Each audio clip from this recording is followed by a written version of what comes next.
واستنى بسنته إلى يوم الدين. أما بعد.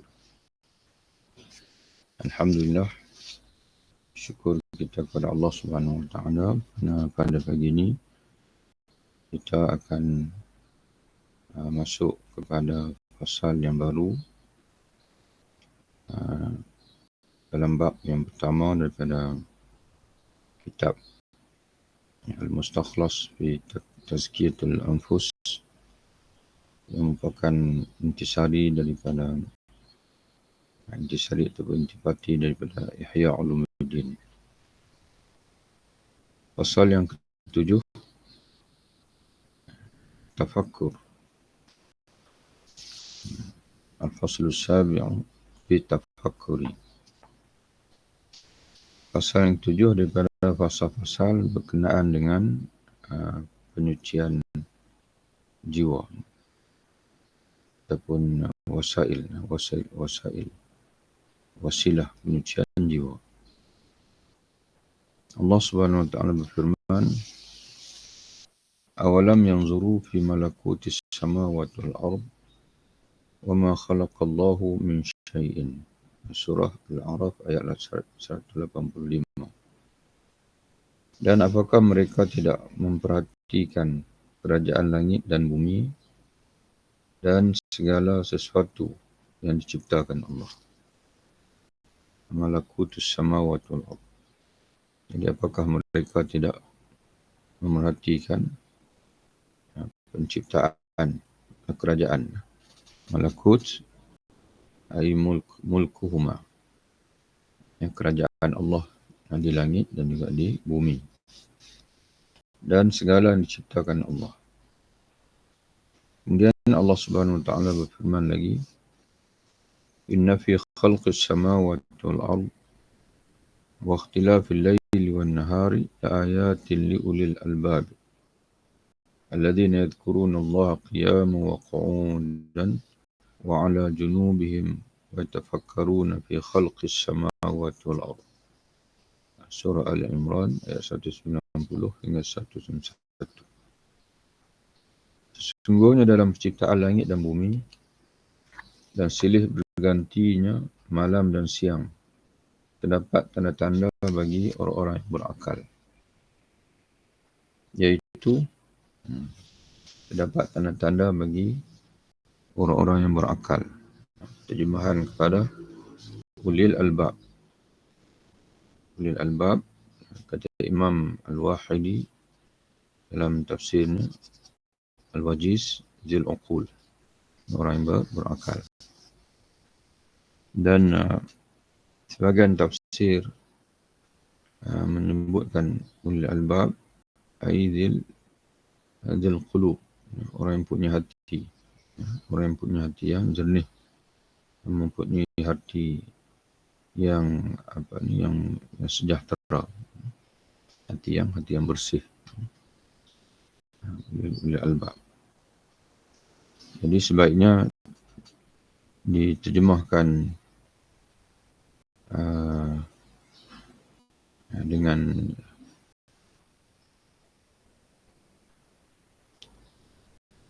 dengan hatilah, sebab nanti pengarang kitab kita ini dia akan kaitkan dengan hati.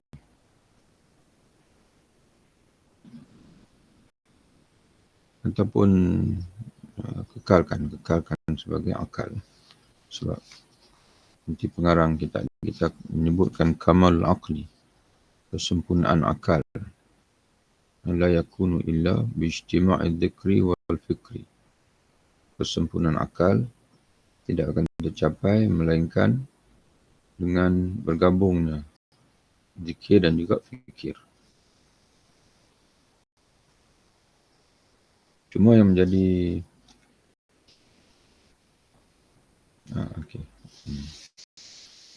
sungguhnya dalam penciptaan langit dan bumi dan silih bergantinya malam dan siang terdapat tanda-tanda, yakni tanda-tanda kebesaran Allah ataupun keesaan Allah bagi orang-orang yang berakal, iaitu orang-orang yang mengingati Allah sambil berdiri dan duduk atau dalam keadaan berbaring. Ini mengikut tafsiran. Sebagian tafsir menyatakan orang yang mengikuti Allah sambil berdiri atau duduk atau dalam keadaan berbaring, maknanya mereka mengerjakan salat. Mengikuti Allah di sini mengerjakan salat. Sambil berdiri atau duduk atau keadaan baring mengikut kemampuan. Sebagaimana dalam hadis Nabi SAW menyebutkan salli qa'iman, tunaikanlah salat dengan berdiri. Fa in lam tastati' fa qa'idan. Jika kamu tidak mampu berdiri, maka tunaikan salat dengan duduk. Fa in lam tastati', jika kamu tak mampu duduk, fa muttaji'an, maka atau ala jambin, maka tunaikanlah salat dengan berbaring. Dan mereka memikirkan tentang penciptaan. Jadi Allah Ta'ala sebut dalam bahasa Al-Qurannya wa yatafakkaruna fi khalqis samawati wal ard. Dan mereka memikirkan, tafakkur, memikirkan penciptaan langit dan juga bumi. Dari nas yang kedua, kata pengarang kitab kita, Al-Alamah Syekh Sa'ihawa, di nas yang kedua ini, ayat yang kedua, kita mengetahui bahawa kesempurnaan akal, kamalul aqli, tidak akan tercapai kecuali dengan bertemunya, dengan bergabungnya zikir dan juga fikir. Zikir dan juga fikir. Apabila kita telah mengetahui bahawa kesempurnaan hati merupakan kesempurnaan manusia, maka kita mengetahui pula kedudukan zikir dan fikir dalam tazkiyatun nafs. Jadi kaitkan hatilah, kerana dalam Al-Quran akal ni adalah fungsi hati. Merupakan kesempurnaan manusia. Jadi sempurna manusia itu hanya akan sempurna apabila sempurnanya hati. Dan di antara fungsi hati itu adalah berakal. Kerana Al-Quran dia tidak menyebutkan akal dalam bentuk objek, dalam bentuk anggota. Hati itu yang merupakan anggota. Adapun fungsi hati, di antara fungsi hati adalah ta'aqul, yang berfikir. Jadi kata dia, maka di sinilah kita mengetahui kedudukan zikir dan juga fikir, tafakkur dalam tazkiyatun nafs, penyucian jiwa. Kerana maksud penyucian jiwa adalah penyucian hati. Jadi kita dah sebut berulang-ulang kali sebelum ini. Kata Imam Al-Ghazali ada 4 istilah. Dan semua istilah ni ada dalam Quran, 4 istilah. Tapi sebenarnya merujuk kepada yang sama.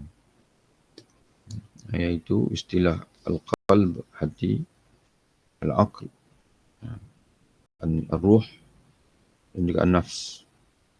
Jadi tazkiyatun nafs, penyucian jiwa, sama makna dengan tazkiyatul qalb, penyucian hati. Sama dengan penyucian akal. Dan begitu juga penyucian ruh. Kerana dia merujukkan kepada batin manusia. Jadi kalimah hati, kalimah akal, kalimah ruh, kalimah nafs, ini merujukkan kepada batin. Lawan pada batin, zahir. Orang Melayu sebut jiwa, raga. Penyucian jiwa. Penyucian dipanggil jiwa. Jiwa dan juga raga. Manusia terdiri daripada ruh, rohani dan jasmani, jiwa dan juga raga. Jadi tazkiyatun nafs maknanya menyucikan jiwa, menyucikan akal, menyucikan rohani dan juga menyucikan hati. Oleh sebab itu para penempuh jalan menuju Allah senantiasa berusaha keras agar zikir dan fikir dapat berhimpun pada diri seorang penempuh perjalanan spiritual di awal perjalanannya. Oleh sebab itu, para penempuh jalan menuju Allah senantiasa berusaha keras, berusaha bersungguh-sungguh agar berzikir dan berfikir, bertafakur, dapat berhimpun pada diri seorang penempuh, seorang salik, penempuh perjalanan spiritual, perjalanan rohani di awal perjalanannya. Ini sejak awal perjalanannya lagi.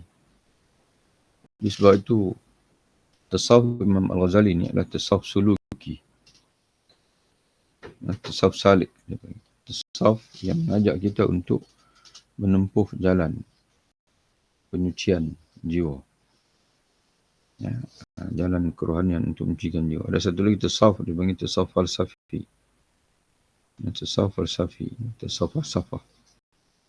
Itu tasawuf Ibn Arabi, tasawuf Rumi. Tasawuf itulah yang ada kalanya menyimpang daripada akidah Ahlussunnah wal Jamaah. Kalau membahaskan tentang konsep alam, konsep ketuhanan dan sebagainya.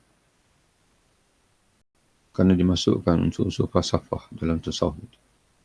Tapi tasawuf Imam Al-Ghazali ini lah daripada awal kita mengaji, semuanya membahaskan tentang amalan-amalan penyucian jiwa. Dan selepas ini, Imam Ghazali akan masuk penyakit-penyakit jiwa.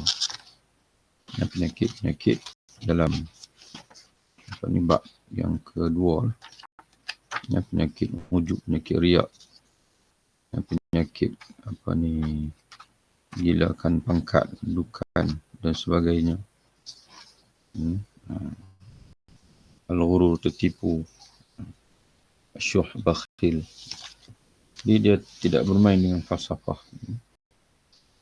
Terbaliknya, kalau tasawuf yang satu lagi, maknanya membahaskan tentang alam, tingkatan-tingkatan alam dan sebagainya, itu semua masuk dengan falsafah.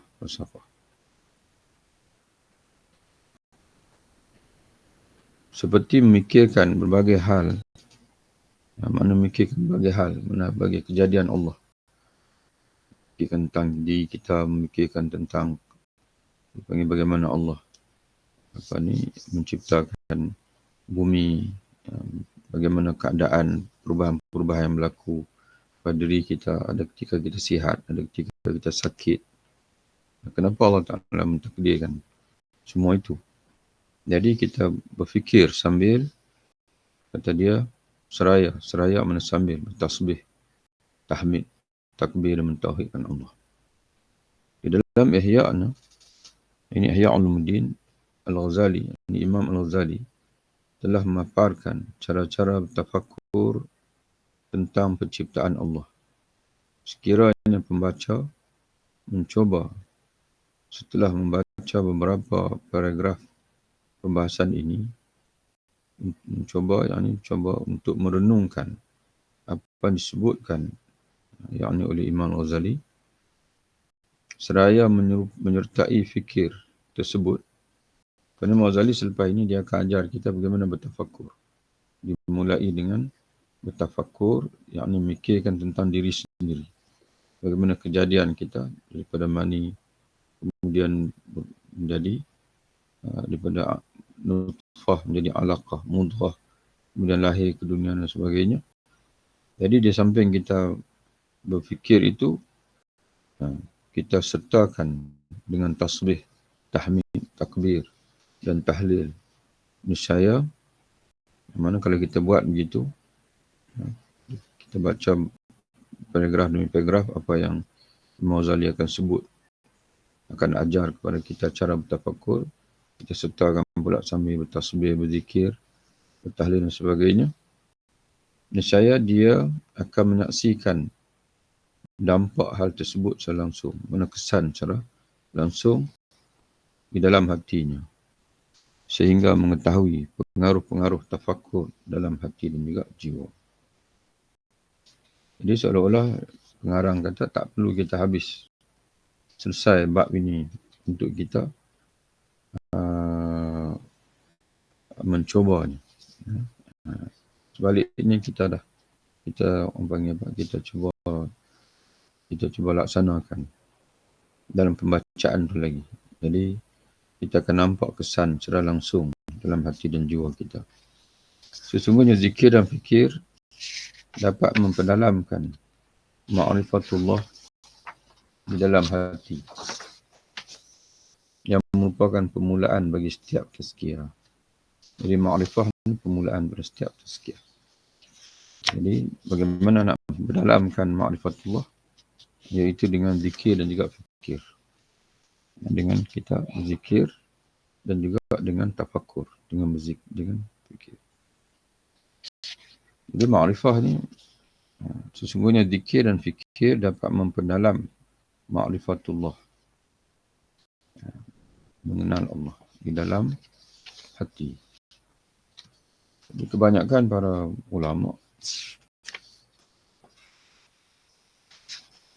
menyatakan ma'rifah dan juga ilmu ni sama. Ma'rifatullah, ini al-ilmu anillah. Kita mempunyai ilmu tentang Allah. Dan ilmu ini idrakul asya' atau idrakul syai', mengetahui, memahami sesuatu dengan jazam, dengan pasti. Mutabiqan lil waqi', menepati yang sebenar. Menepati yang sebenar. Tapi ada ulama membezakan di antara ilmu dan juga ma'rifah. Kata mereka ilmu ni yang kita dapat daripada luar. Yang kita dapat daripada luar, hasil daripada pengajian. Tapi ma'rifah pula adalah benda yang hadir dalam batin. Maknanya ilmu tu sudah menjadi suatu keyakinan yang kita rasai sendiri. Itu dia panggil ma'rifah. Wallahu a'lam. Kebanyakan ulama kata sama, ma'rifah dan ilmu itu sama. Tapi sebagian ulama menyatakan ma'rifah itu apa yang kita dapat dari luar itu pengalaman yang kita timba daripada orang lain. Orang menceritakan tentang Allah, sifat Allah dan sebagainya. Tapi bila kita berzikir, kita bertafakkur, kita merenung, lalu ilmu itu hadir dalam diri kita sendiri, yang menjadi penghayatan batin, kita merasai sendiri kebenaran ilmu tersebut dalam batin, maka itu menjadi ma'rifah.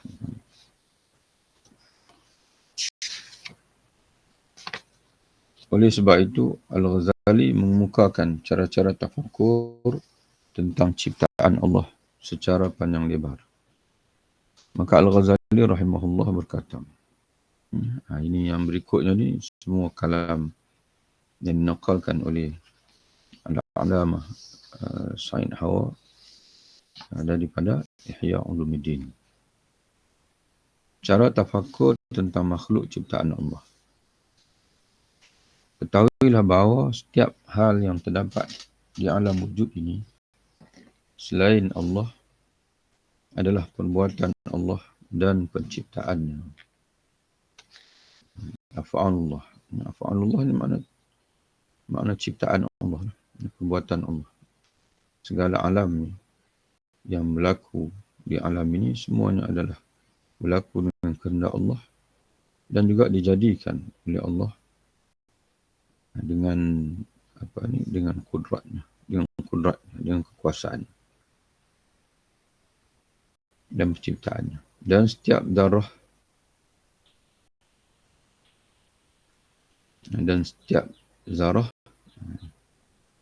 dari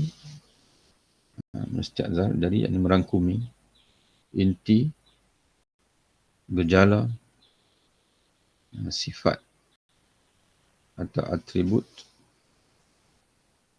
terdapat berbagai keajaiban dan rahsia yang menunjukkan kebijaksanaan, kekuasaan, kemuliaan dan keagungan Allah Subhanahu wa ta'ala. Jadi setiap zarah di alam ini adalah ciptaan Allah. Setiap zarah yang ada di alam ini semuanya adalah ciptaan Allah. Sama ada dianya adalah inti.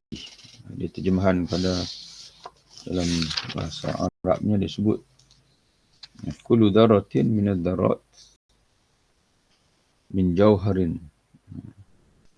Diterjemah sini inti. Jauhar wa arad min wa aradin. Diterjemah dengan gejala.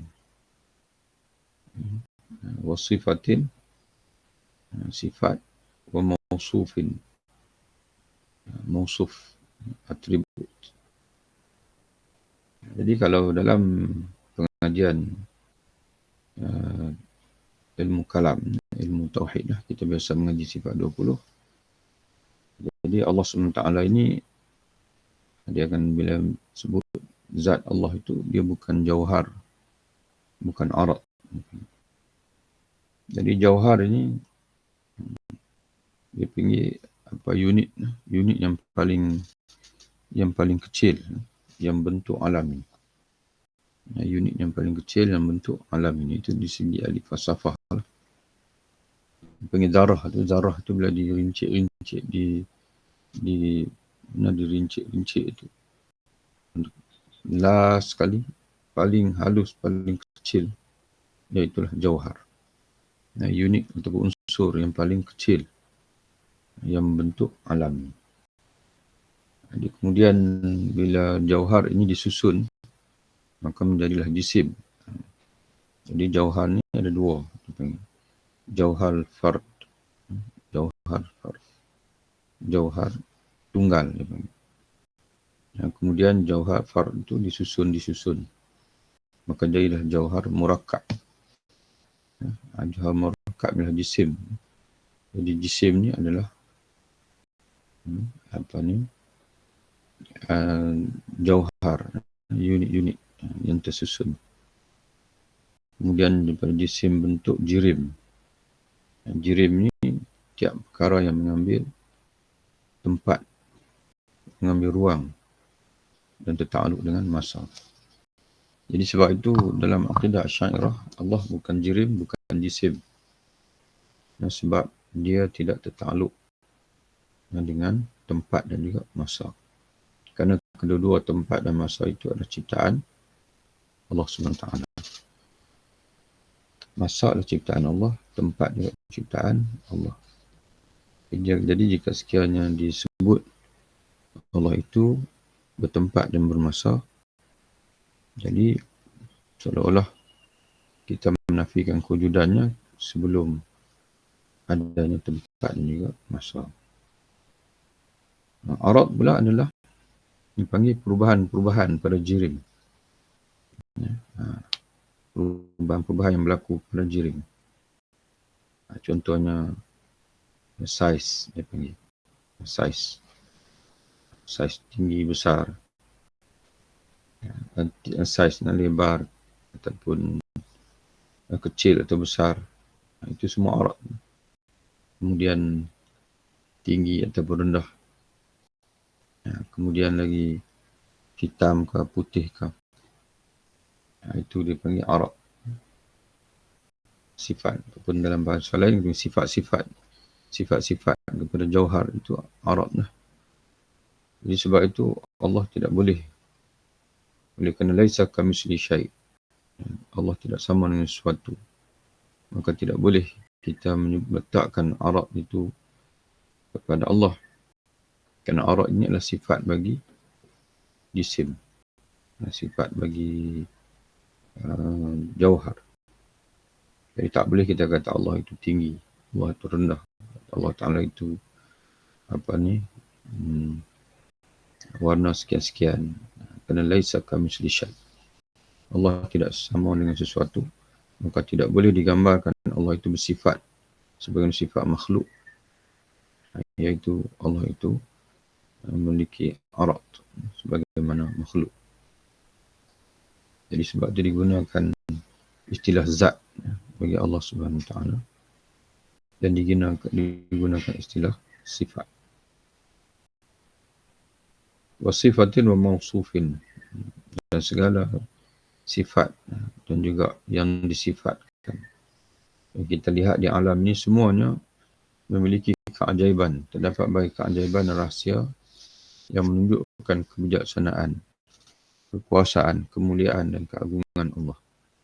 Tetapi hal tersebut tidak bisa dijangkau seluruhnya.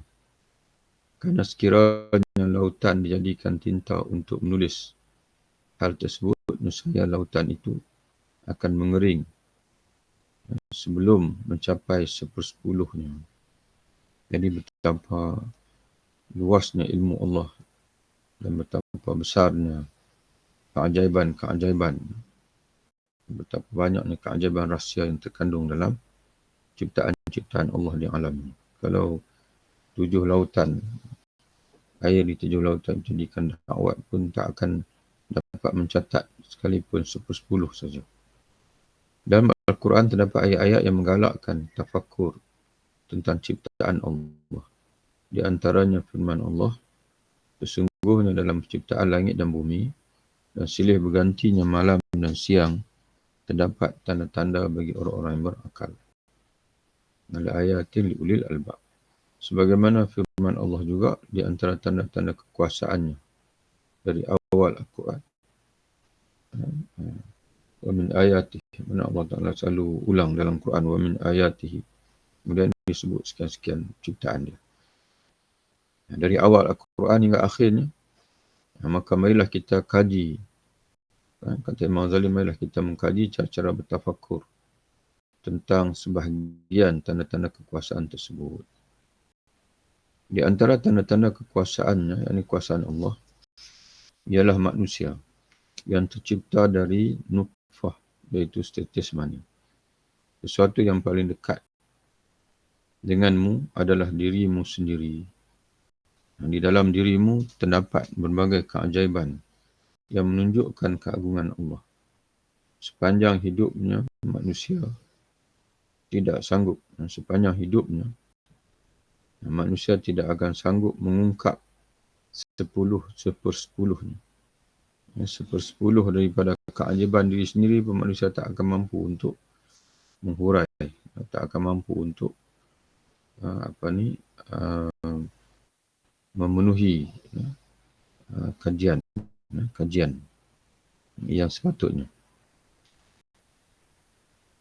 Sementara anda bahkan melalaikannya. Jadi kita tak mampu mengungkap, tapi mana terlalu banyaknya keajaiban pada diri kita, tapi kita lalai untuk memikirkan walaupun sedikit. Kita suka hidup dengan begitu saja. Jarang-jarang kita merenung diri kita sendiri. Wahai orang yang lalai dan tidak tahu akan dirinya sendiri, bagaimana anda berambisi untuk mengetahui selain dirimu. Dalam bahasa Arabnya disebut, kita tak memikirkan diri sendiri, bagaimana kita boleh tamak? Kaifa tatma'u fi ma'rifati ghairik? Kenapa kamu berasa tamak untuk mengetahui orang lain, hal orang lain? Padahal hal diri kamu sendiri pun kamu lalai. Jadi begitulah hakikatnya kita pada ini. Kita banyak melihat orang lain, peristiwa yang berlaku pada orang lain. Tapi kita kurang sangat sedikit masa yang kita peruntukkan untuk kita merenung diri kita sendiri. Padahal Allah telah merintahkan kamu untuk mentadaburkan diri kamu sendiri. Sebagaimana disebutkan dalam kitab yang mulia, dan pada dirimu sendiri, maka apakah kamu tidak merhatikan? Iaitu dalam surah Ad-Dariyat ayat 21. Wa fi anfusikum afala tubsirun.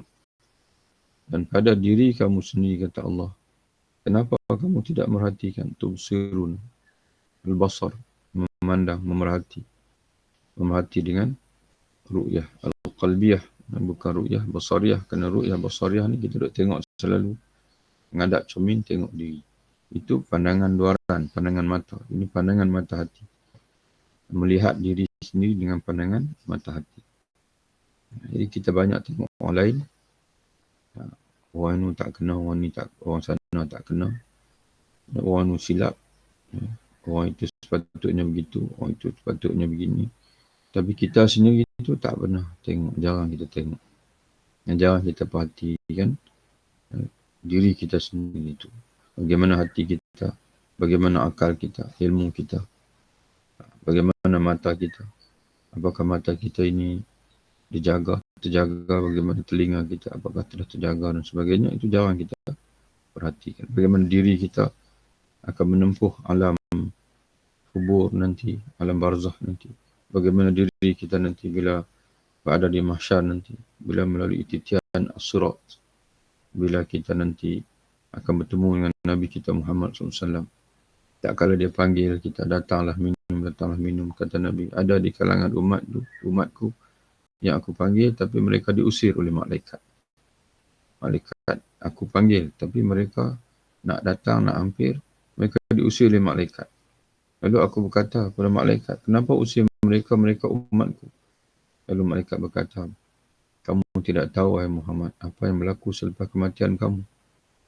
Mereka tidak lagi taat kepada apa yang kamu sampaikan. Jadi, begitu kita kena lihat diri kita ini.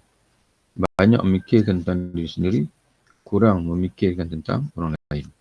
Kerana itulah yang diperintahkan oleh Allah, dan pada dirimu sendiri, maka apakah kamu tidak memperhatikan? Dia menyebutkan bahawa, dia ini Allah, menyebutkan bahawa engkau diciptakan dari tetes mani yang menjijikkan. Binasalah ini manusia, ini surah Abasa. Binasalah manusia, alangkah amat sangat kekafirannya. Qutilal insan ma'akfarah. Dalam tafsir Al-Wahidi, qutila illu'ina. Terlaknatlah manusia ini, kata Allah. Alangkah amat sangat kekafirannya. Dari apakah Allah menciptakannya? Yakni dia mengkufuri Allah. Adakah dia tidak menyedari dia itu asalnya daripada apa? Allah menciptakan dia itu asal daripada apa? Dari tetes mani Allah menciptakannya, lalu menentukannya, ini menentukan takdirnya. Min ayyi syai'in khalaqa, min nutfatin khalaqahu. Dari nutfah Allah menciptakannya. Wa qaddarahu, lalu menentukan takdir untuknya. Summa as-sabila yassarah. Kemudian dia memudahkan jalannya. Kemudian dia matikannya dan memasukkannya ke dalam kubur. Kemudian bila dia menghendaki, dia membangkitkannya kembali untuk dihisab. Jadi ayat ini pun kalau kita renung perjalanan hidup kita, ini pun sudah menginsafkan kita. Dan sudah dapat membimbing kita untuk menjadi orang baik, orang soleh di atas muka dunia ini. Kerana Allah Ta'ala menyebut ayat ini bermula daripada kelahiran, mula penciptaan dalam perut ibu, kemudian kelahiran, kemudian dimudahkan jalan kehidupan di dunia. Nah, kemudian Allah matikan kita, kemudian Allah masukkan kita dalam kubur, menjalani alam barzakh. Kemudian Allah membangkitkan kita kembali untuk dihisab di mahsyar. Jadi tuan-tuan sekalian, panjang tafakkur tentang diri ini dalam kitab ni saja, terjemahan ni dia merangkumi lebih daripada 6 muka, bukan 7 muka, 7-8 muka. Imam Al-Ghazali mengasak sungguh-sungguh. Dia panggil tafakkur terhadap, dia panggil diri sendiri. Ini kita akan lalui nanti dalam siri yang berikutnya. Untuk hari ini kita berhenti di sini, insya-Allah. Mudah-mudahan majlis kita ini diberkati oleh Allah Subhanahu Wa Taala dan kita dikurniakan ilmu yang bermanfaat, insya-Allah. Wabillahi taufiq. Assalamualaikum warahmatullahi wabarakatuh.